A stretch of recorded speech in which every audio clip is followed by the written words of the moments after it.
नमस्कार, न्यूज़ 24 देख रहे हैं आप। आपके साथ मैं हूं रश्मि। तो पहले पटना, फिर बेंगलुरु और अब मुंबई। मोदी सरकार को सत्ता से हटाने के लिए बने विपक्षी गठबंधन इंडिया की तीसरी बैठक घोषणाओं और दावों के साथ खत्म हो गई। सबने मिलकर चुनाव लड़ने का संकल्प लिया, सीट बंटवारे को छोटी बात बताया और लाल किले पर कब्जे का प्रण दोहरा दिया। बैठक में समन्वय समिति, रिसर्च कमेटी और प्रचार समिति के गठन का भी ऐलान हो गया। यह भी तय हो गया कि इंडिया की अगली बैठक दिल्ली में होगी। नेताओं ने दावा किया कि जल्द ही इंडिया गठबंधन की रैलियां भी शुरू हो जाएगी। इंडिया अलायंस की coordination committee, 14 member coordination committee, उनका स्ट्रक्चर हो गया है।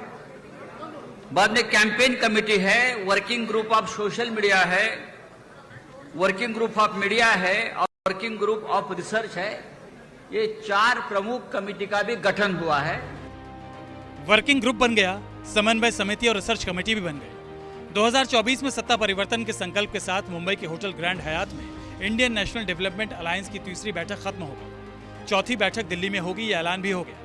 लालू यादव ने भी ये दावा कर दिया कि सीटों के बंटवारे में कोई अड़चन नहीं आएगी, क्योंकि मोदी सरकार को हटाने के लिए सभी कुर्बानी देने को तैयार है। इस लड़ाई को लड़ रहे हैं और राहुल गांधी जी को भी हम काफी मजबूती के साथ विश्वास हम लोग दिलाते हैं कि हम सब एकजुट हो करके सभी लोगों को एकोमोडेट करके आगे सीट शेयरिंग अब शुरू होगा। सीट शेयरिंग, और सीट शेयरिंग में हम लोग सब लोग सफल होंगे। कोई दिक्कत कठिनाई नहीं होगी, कहीं कोई हर्डल नहीं होगा। अपना कुछ नुकसान करके भी हम लोग इंडिया को, ये संघ है, हम लोग जिताएंगे और मोदी को हटाएंगे। सत्ता परिवर्तन को अवश्यंभावी बताते हुए लालू यादव ने चंद्रयान 3 का जिक्र छेड़ते हुए पीएम मोदी पर तंज भी कसा।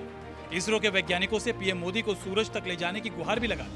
हम अपील कर रहे हैं इसरो के वैज्ञानिकों से, अपने देश के वैज्ञानिकों से, कि भाई मोदी जी को पीछे नहीं रहना चाहिए। इनको चंद्रलोक से की बात छोड़ो, अब सूर्यलोक पर इनको पहुंचाओ। पहुंच तो जाओ, हाँ, दुनिया भर में नाम हो जाएगा मोदी जी का ऑपरेशन कराए हुए हैं, कोई ठिकाना नहीं। और पहले इस रोग के अलावा कि हम रहेंगे और मोदी जी को हटा के ही हम दम लेंगे हम लोग, इसलिए हम लोगों ने संकल्प लिया है। इससे पहले कांग्रेस सांसद राहुल गांधी ने भी दावा किया कि सीटों का बंटवारा असल सवाल नहीं है, असल सवाल सत्ता परिवर्तन है। असल सवाल एक कारोबारी से पीएम की साठगांठ का है। स्टेज पे जो नेता हैं, जो पार्टीज हैं, वो हिंदुस्तान के 60% लोगों को रिप्रेजेंट करती हैं। और अगर हम एक साथ मिलके चुनाव लड़ेंगे तो बीजेपी चुनाव जीत ही नहीं सकती है। और मुझे बहुत खुशी हो रही है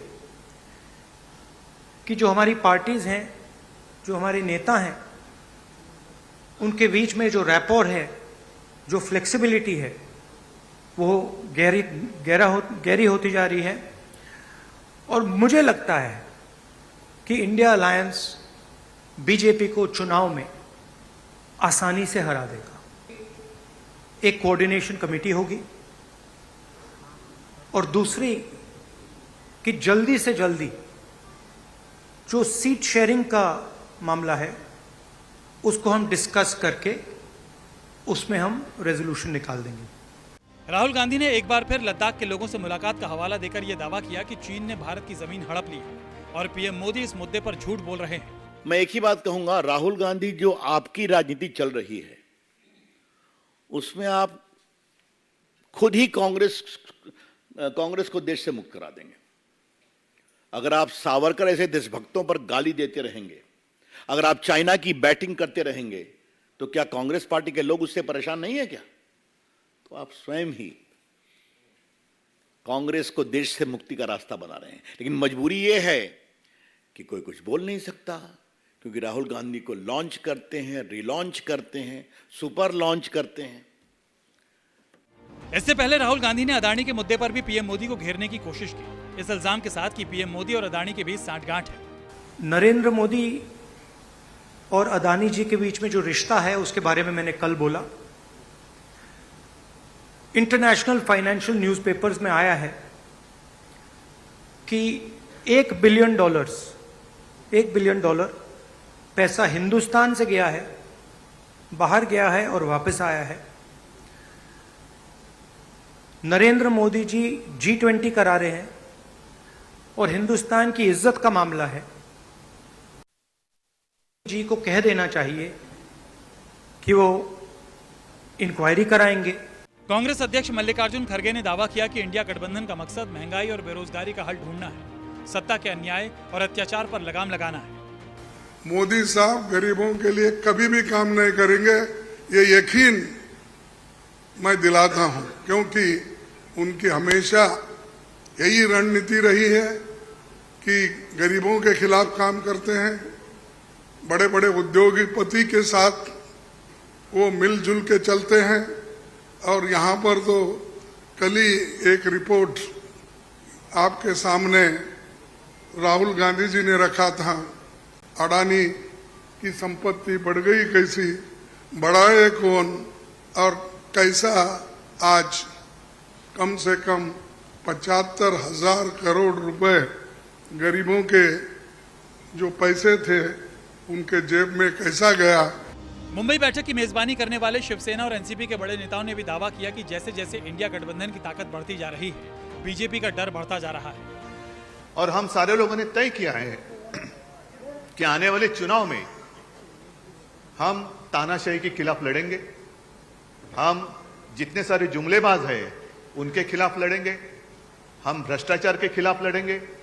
और एक बात मैं जरूर बताना चाहता हूं कि हम मित्र परिवारवाद के खिलाफ भी जरूर लड़ेंगे। और वो इसलिए कि मैंने बंगलोर में कहा था कि भारत मेरा परिवार है, हम सब भारतीय हैं तो सारा भारत मेरा परिवार है। परिवारवाद की अगर बात करें तो भारत परिवार छोड़कर इलेक्शन चुनाव के दरमियान एक नारा होता है, मैंने भी सुना था उस वक्त, सबका साथ सबका विकास। चुनाव जीतने के बाद जिन लोगों ने साथ दिया सबको लात और अपने मित्रों का विकास, ये मित्र परिवारवाद अब हम चलने नहीं देंगे। गैर बीजेपी शासित राज्यों के मुख्यमंत्रियों और पूर्व मुख्यमंत्रियों ने भी बीजेपी और मोदी सरकार पर अहंकारी होने का आरोप लगाया। तो लगे हाथ ये भी दावा किया कि इस बार सत्ता परिवर्तन तय है। हम कोशिश करते रहे, बहुत कहते रहे कि जरा मिल जाइए, तो बात समझते समझते हो गया। अब तो हम यही चाहते हैं कि अब तेजी से काम हो।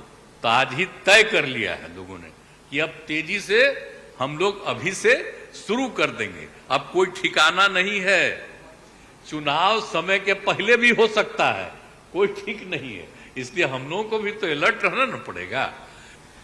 आज हमारे भारत का युवा रोजगार ढूंढ रहा है, पढ़ लिख के बीए करके, बीकॉम करके, बीएससी करके रोजगार ढूंढ रहा है, उसके पास रोजगार नहीं है।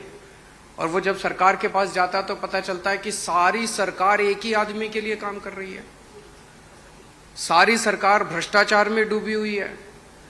आज हमारे लोगों के घर का खर्चा नहीं चल रहा, लोगों के आमदनी नहीं है, आमदनी उतनी है, खर्चे बढ़ते जा रहे हैं। सरकार के पास जाते हैं, पूरी सरकार एक ही आदमी के लिए काम करने में लगी हुई है। इससे ज्यादा अहंकारी सरकार आज तक कभी नहीं हुई। और ये लोग अपने आप को भगवान से भी बड़ा समझने लग गए हैं। और जब कोई आदमी अपने आप को भगवान से बड़ा समझने लगता है तो फिर उसका पतन भी जल्दी होता है। दिल्ली में। हाँ, आपको कौन सी डेट पे चाहिए उस दिन रख लेंगे।